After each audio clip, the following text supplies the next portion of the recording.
Radio.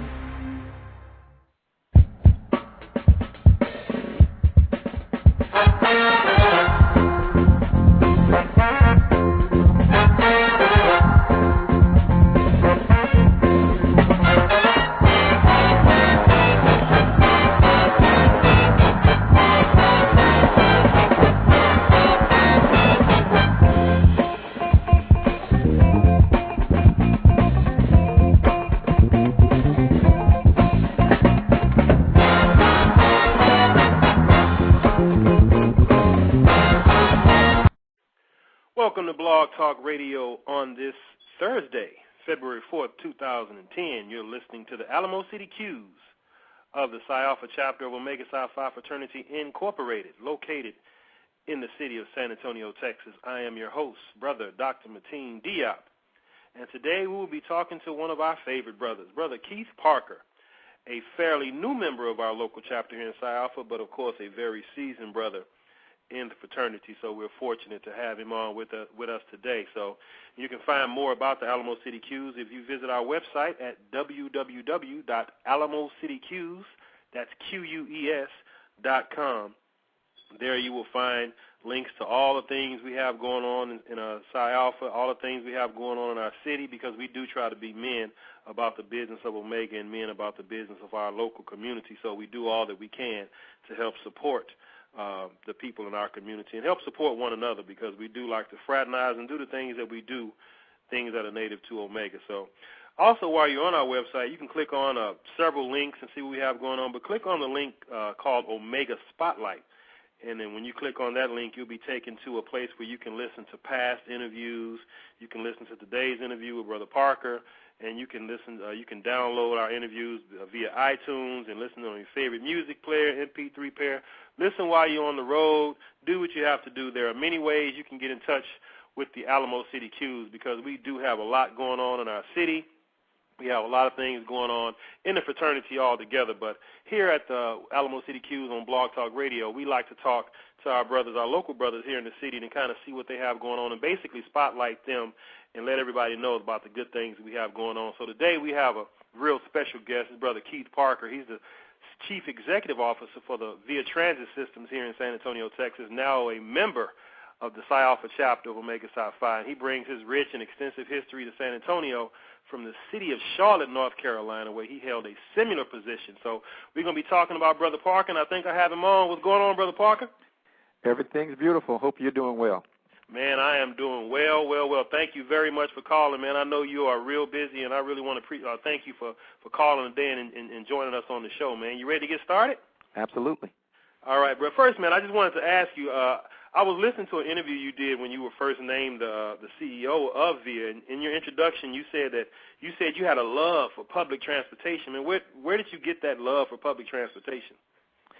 Well, public transit gives you full days. You know, one of the days that often comes to mind is that back when I was in Charlotte, we had cut this deal, and it was a multi-million-dollar deal that involved a number of Fortune 500 companies. And to get agreement on it, I made a presentation at the top floor of the Bank of America building, like the 77th floor or so. Wow. And there were a number of high-dollar developers and politicians and others in the room. But we cut this deal, and so I was feeling great about that. Later that afternoon, early evening, I had a meeting with a group of brain injury survivors who used our bus system as a lifeline, essentially. That they couldn't drive and they couldn't own an automobile of their own, and their major concern was making sure that the fare stayed at a level that they could afford. And so one hand I'm in a building, and $1 billion building. On the other hand, I'm in a dilapidated gym with some people who are barely making it. Right. And both of them equally important. And that's the type of day you can get in public transportation. Man, that's what's up, man. I really want to commend you on doing that, because I know it's kind of you're kind of a civil servant, if you ask me. I mean, because what you do is definitely needed, and we really are fortunate to have you in San Antonio, man. But you've been in San Antonio for a few months now. You've been able to experience what our summers are and what we call winter. Let me ask you this, man. What's been your biggest pleasure since you've been in San Antonio, and what have you learned about San Antonio that has maybe pleasantly surprised you? Well, the cultural diversity here is certainly one of the strengths of this area.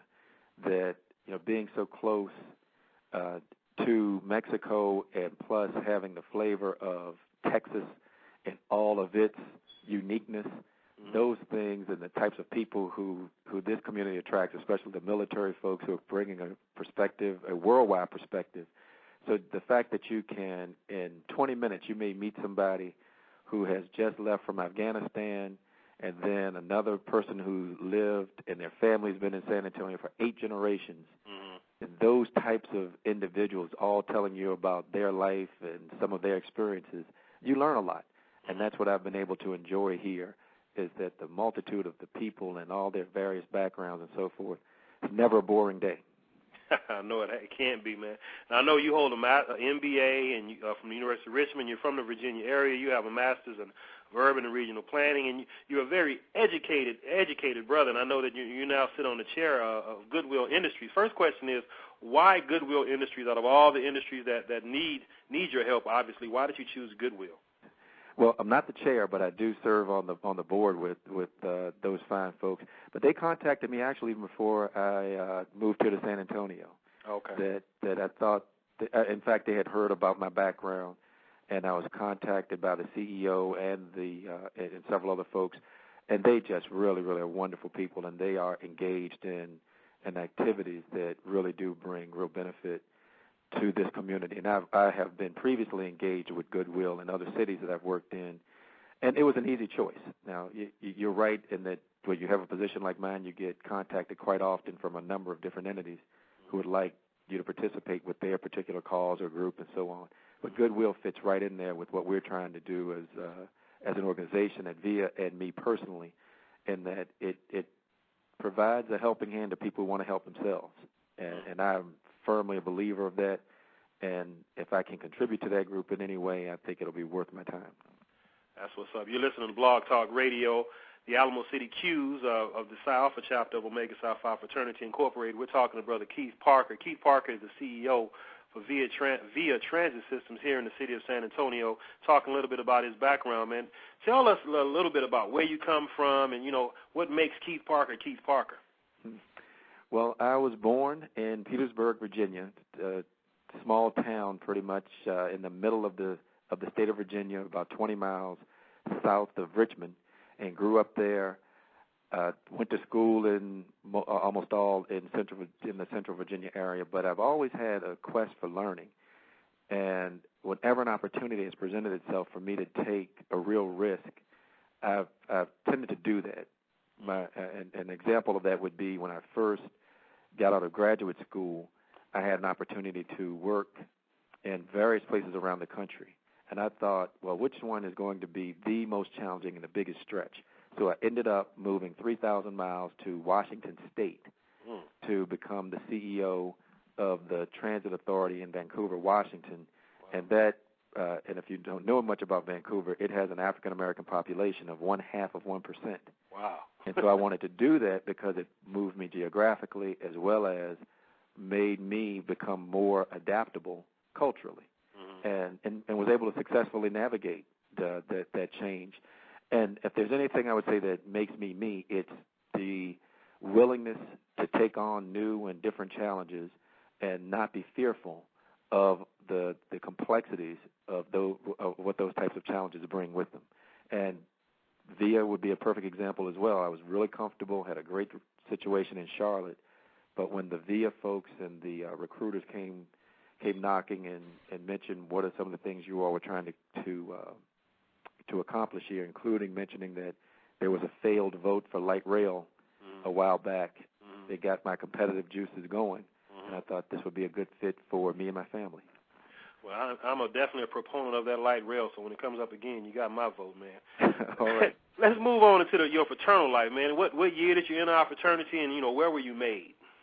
I was at Virginia Commonwealth University, one of the last freshmen to become a brother with Omega Psi Phi fraternity.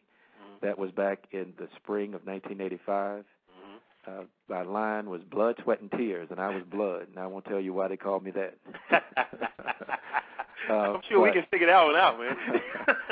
But yes, went online February 21st, went over April 9th in '85, and the fraternity to me was an immediate draw. As soon as I got to college and saw some of the brothers and how they carried themselves, and what really attracted me to the fraternity was that while all the others, and I respect all the other fraternities, but every one of them were actively recruiting me.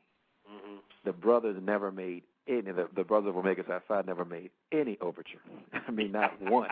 They 100% ignored me, and I'll be honest, that attracted me more to them, and the fact that the brothers were some of the most accomplished people on the campus, mm-hmm. and they were doing lots of things. And so the opportunity for brotherhood and the opportunity to do some positive community work and so forth, that attracted me to the fraternity, and I have never regretted a moment of it, and constantly want to make sure that I'm doing my part to be an Omega man and one that some of the younger brothers can look up to, and one that continues to learn and want to be a full-fledged, thriving brother of the Psi Alpha chapter at this point. Man, we are certainly glad and fortunate and blessed to have you in our local chapter, man. So if my mathematics serve me correctly, you have about 25 years in the frat. And one of the things I like to ask seasoned brothers such as yourself is, when you came in, what have you seen kind of progress through your years in the fraternity that you see as positive and something that you think we can kind of work on to get the fraternity, in your opinion, on a better footing? Well, the positive part I see is the energy that I've been in chapters all over the country, because I've had a chance to live in California, Washington State, and Oregon, Virginia, North Carolina, and now in Texas. And I've had a chance to be active in all those areas. But brothers bring energy, and that's what I like. And brothers take on major tasks and get those things accomplished. So that is the very positive piece of it.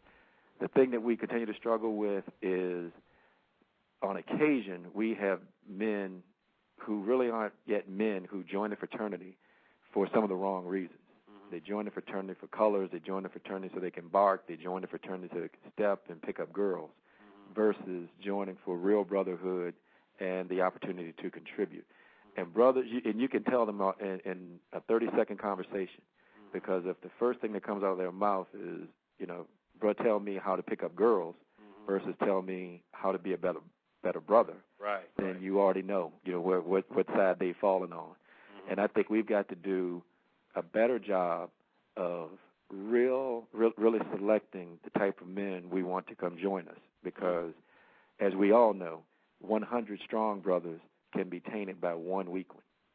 Absolutely, man. That was well said, well said. We're talking to Brother Keith Parker, actually finishing up with Brother Keith Parker, CEO of Via Transit System here in San Antonio, Texas, man. In the few seconds that we have left, I want to ask you something else about your job with Via. Can you talk a little bit about how technology is changing public transportation, in your opinion? Oh, it is changing it to an extraordinary level. And I'll say one quick thing. My dad was a mechanic. Mm-hmm. And one of the interesting things is, as a mechanic, he could work on any car, because a typical car when he was in his heyday had maybe one or two onboard computers. Mm-hmm. Today, one of our buses 12 years ago, one of our buses may have had the same number of computers. Today, one bus may have 300 different computers on it. Wow. And so the just to drive the bus? Yeah, just in one bus, you may have 300 different computers that these different mechanics and technicians have to master in order just to work on those things. And the other place where we've seen the super high tech is that, and you'll see them right here at VIA, we successfully applied for a stimulus grant project that will bring a number of all-electric buses here. And these buses will be the most environmentally friendly in the world. Wow. And that they will have almost zero emissions from them, while providing a very comfortable ride and so on. And these are true state-of-the-art vehicles that we'll have running in the downtown area. And one of the real fascinating things about what we do is that in the old days, people just thought, well, to work for the bus company, you need to be a mechanic or a bus operator. Today, you can be a chemist, you can be an electrician, or you can be a customer service administrator. Brother Keith, man, go to our website, www.alamos.com.